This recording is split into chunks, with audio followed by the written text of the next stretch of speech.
मार्काची सुवार्ता मोठवी. मार्काचे सुवार्तेचो वृत्तांत भोव वेगान धांवता.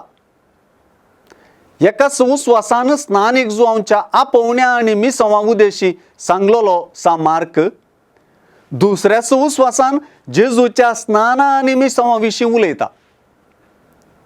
सुवार्तेंत स्नानीक जुवांवन जेजू विशांत दिल्लें वाक्मूल आसा म्हणयत. जोगतेपणी स्नानीक जुवांच्या उतरांक सर्गीचो ताळो सई वा दस्खत घालता.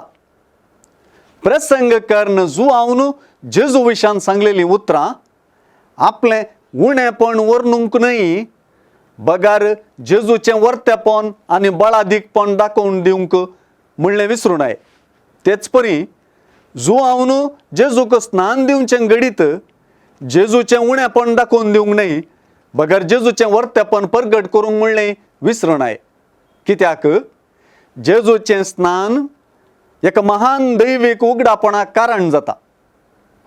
जेजून स्नान घेवन वयर येताना ताचेर पवित्रत्व देवलो मात्र न्हय, मळबारतावन तूं म्हजो पूत, म्हाका चड मोगाचो, तूं म्हाका मानवलाय म्हणलीं उगडापणाचीं उतरां आयकलीं. जेजू देवाचो पूत म्हूण कळीत करच्या सुवार्तेच्या प्रमुख उद्देशाक हीं उतरां बळादीक साक्ष जातात.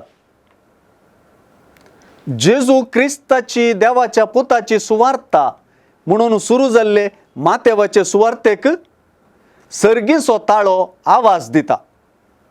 देवाच्या पुताक वळखुच्याक सुवार्तेचो ताळो आज आमकां खऱ्या अर्थान सुवार्ता.